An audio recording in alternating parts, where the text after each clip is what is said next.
Opa! Olá, gente, tudo bem? Como é que vocês estão? Ó Senhor Jesus. Hoje eu gostaria de falar sobre um tema muito interessante que eu acho que é sobre a alimentação e a dieta da Bíblia, né? Então, você já parou para pensar que a comida pode ser um remédio para o nosso corpo? A comida, porque como comemos, afeta diretamente a nossa disposição para o dia a dia, a nossa energia ou até mesmo a nossa comunhão com Deus. A Bíblia, ela tem muito a nos ensinar sobre esse assunto. Então, eu peço que vocês me acompanhem aí até o final, porque eu vou compartilhar princípios bíblicos sobre alimentação, tá? E como aplicá-los no dia a dia para termos um corpo saudável e forte para servir ao Senhor, tá? Isso me despertou a vontade de fazer isso justamente porque eu vi um médico explicando que a dieta boa é a dieta divina, ou seja, tudo que não foi feito naturalmente por Deus de alimentação, né, nos faz mais mal do que o que nos faz mal, né?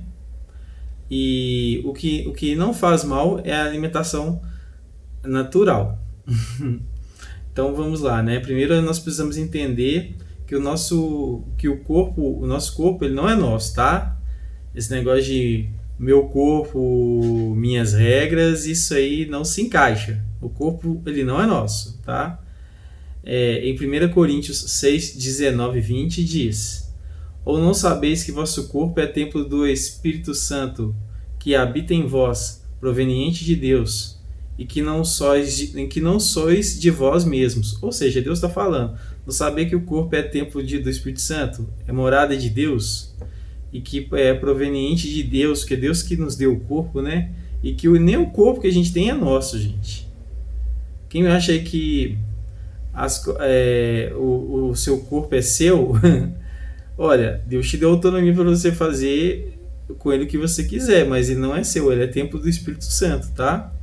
Então, por ele ser templo do Espírito Santo, isso significa que nós precisamos cuidar muito bem do nosso corpo, porque justamente pelo que eu disse, né? E porque ele é morada do Espírito Santo e como poder. Aí você pode pensar, poxa, então a gente tem que cuidar do corpo? Tem que cuidar do corpo, tem que cuidar da saúde.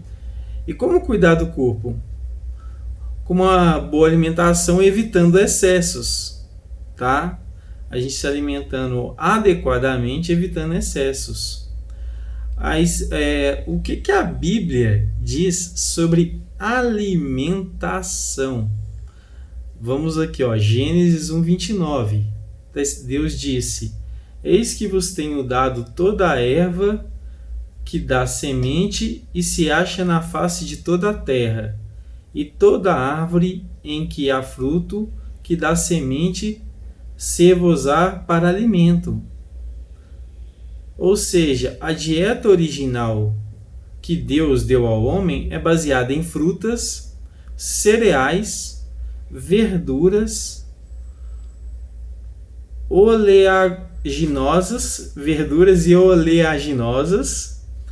Isso lembra bastante a alimentação saudável recomendada pelos médicos atuais, né?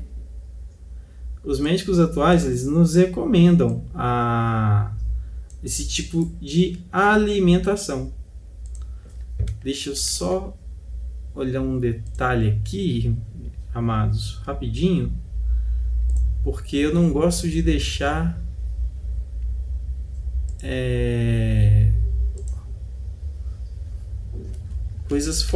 dúvidas, né?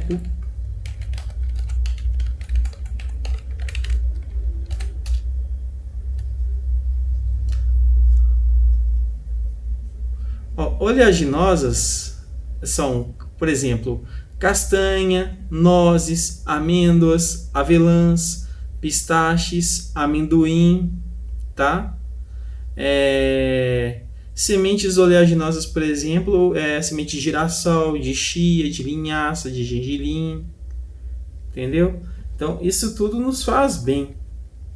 Então, a dieta bíblica é basicamente baseada em isso: frutas, cereais, verduras oleaginosas, que é uma dieta que muitos médicos recomendam. Mas depois do dilúvio, que aconteceu lá em Gênesis 9:3, Deus permitiu o consumo de carne. A partir daí que nós começamos a comer carne. No entanto, ele fez uma distinção entre animais puros e impuros, como podemos ver em Levítico 11. Animais como boi, carneiro e peixes com escamas eram permitidos. Mas animais que tem fenda, né? Aquela fendinha assim, ó, né? E ruminam, ok. Animais que tinham fenda, mas não ruminavam, não. Animais que ruminam, mas não tem fenda, por exemplo, o cavalo, né? Não.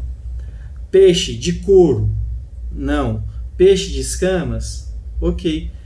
A dieta bíblica, né? Foi feita dessa forma. E sabe o que é interessante? A ciência hoje, ela confirma que muitos desses alimentos impuros fazem mal à saúde mesmo. Por exemplo, o porco ele tem um metabolismo lento e acumula toxinas no corpo, porque ele come tudo, né? Come de tudo, né? O que pode prejudicar a nossa saúde. Isso mostra que Deus sempre quis o bem da gente. O que o porco come, a gente vai comendo ele, a gente está indiretamente, a gente também está comendo.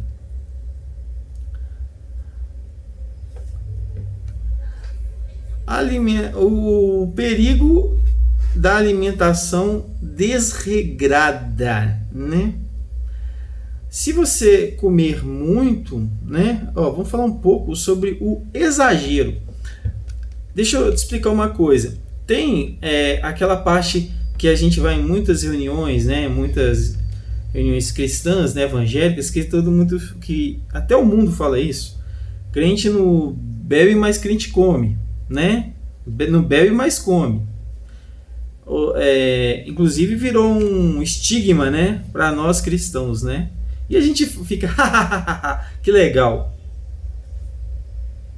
Vamos ficar esperto, né? Vamos lá. Vamos falar do problema desse negócio de exagero na alimentação.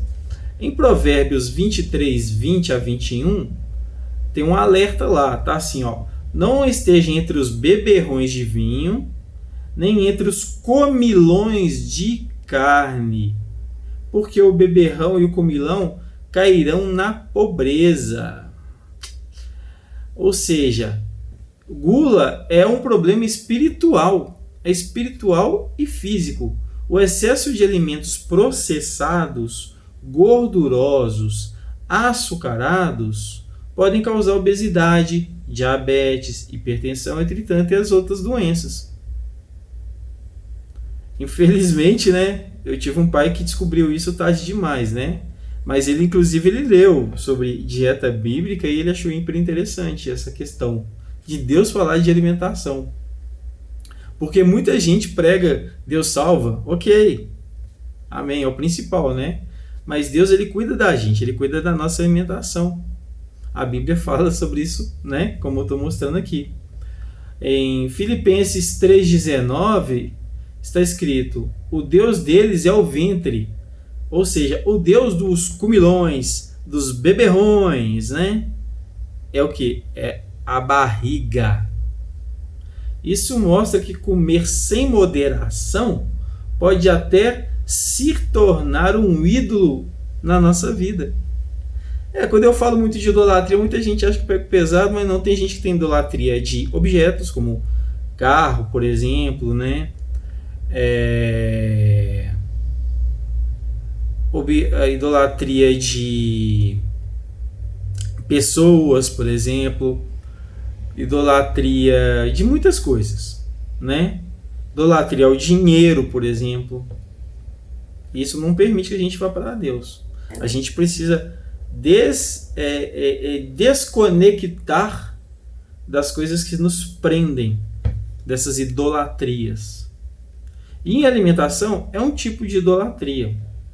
Nós precisamos lembrar que comemos para viver e não vivemos para comer, tá? Nós comemos para viver e não vivemos para comer, tá? Assim como trabalhamos para viver e não vivemos para trabalhar, tá? Porque muita gente aí fica, eu trabalho o dia inteiro, eu não tenho tempo para nada. Isso é outro assunto, mas eu lembrei agora. Por quê? A pessoa vive o trabalho, a idolatria dela é o trabalho. Às vezes ela já tem o suficiente, mas fica trabalhando ou sente tanto prazer naquilo, né? Que esquece de viver. E tem gente que tem isso com comida. A pessoa só pensa em comer. Aí vira um boizão, né? Como dizia meu pai. Nós devemos comer sim, mas o jeito de comer é comer como remédio. Nós devemos comer como remédio. A comida para nós tem que ser um remédio, tá? Por que eu estou repetindo tanto isso? Inclusive, depois tem até uma frase, acho que é do Hipócrates, que é o fundador da medicina. Ele fala que acho que não sei se foi ele não.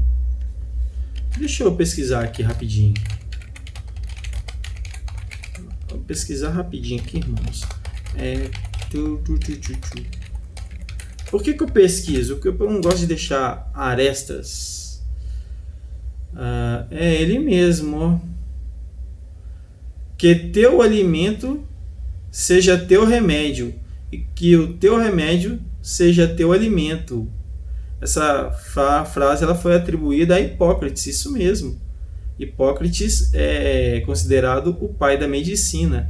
Que teu alimento seja teu remédio e que teu remédio seja teu alimento. Amém? A gente tem que pensar dessa forma. Em Eclesiastes 10:17, pode ser que Hipócrates tenha até baseado talvez na Bíblia, que a Bíblia é mais antiga que ele, né? A Bíblia, sim, o Antigo Testamento. Bem-aventurados tu, ó terra, quando teus príncipes comem a seu tempo para refazerem as forças e não por glutonaria. Olha que interessante. Eclesiastes 10:17. Bem-aventurados tu, ó terra, quando teus príncipes comem a seu tempo. Comem, mas comem para quê? Para refazerem as forças e não por glutonaria. Comem a seu tempo para refazerem as forças e não por glutonaria. Por que eu repito? Para isso entrar na sua cabeça. Nós devemos comer para refazer nossas forças, para que tenhamos energia para trabalhar, para estudar, né? Para fazer as funções do dia a dia, para louvar a Deus. Amém. Mas nunca excessivamente, porque faz mal. É glutonaria, e glutonaria é pecado, tá? Isso quer dizer que devemos comer com propósito, para fortalecer o nosso corpo e não apenas por prazer, tá? Minha mãe dizia, comida é prazer. De certa forma eu concordo com ela. A comida não tem que ser uma coisa forçada, mas nós devemos comer com prazer de forma moderada. Inclusive eu falo isso para mim mesmo. A gente tem que comer de forma moderada e não exagerada. Então, Jesus mesmo nos deixou um exemplo. Ele se alimentava de pão integral, na época dele sem fermento, tá? Peixe, azeite, mel e frutas. Olha o que Jesus comia. Pão integral, peixe, azeite, mel e frutas. Uma alimentação simples e saudável. Entendeu? Agora eu vou te dar aqui umas dicas práticas para se alimentar para aplicar esse ensinamento no dia a dia. Eu não sou médico, tá? Não sou nutricionista, não sou nada. Estou vendo aqui baseado na palavra de Deus. Se vocês quiserem, podem perguntar ao médico, está a Bíblia, fica à vontade, tá? Olha, as dicas são: prefira alimentos naturais a integrais, beleza? Evite açúcar, se possível até corte, né? Evite açúcar e alimentos processados. Pratique jejum ocasionalmente, está lá em Mateus 6, 6, 18. Beba bastante água, mas até água em excesso faz mal, tá? Beba água, saiba beber, tá? Não é aquele negócio de beber 5 litros de uma vez, não. Se você tem que beber água 5 litros durante o dia, beba esses 5 litros gradualmente, não de uma vez, tá? Isso aí eu quando fazia exercícios, eu pesquisei sobre isso. E beber de uma vez não faz bem, faz mal. Você tem que beber aos poucos. Amém? E aí você tem um cálculo que você faz aí que é de acordo com o seu peso. E busque ter sempre equilíbrio, tá? Ou seja, coma com propósito, coma para repor as energias, para você trabalhar, estudar, fazer as coisas. E não eu não come em excesso. Porque isso vai fazer mal para o corpo. E o corpo nem nosso o corpo pertence a Deus, ele é templo do Espírito Santo. Amém? Então esse pessoal aí que fala aí, meu corpo, minhas regras, manda eles ler a Bíblia. Ó Senhor Jesus!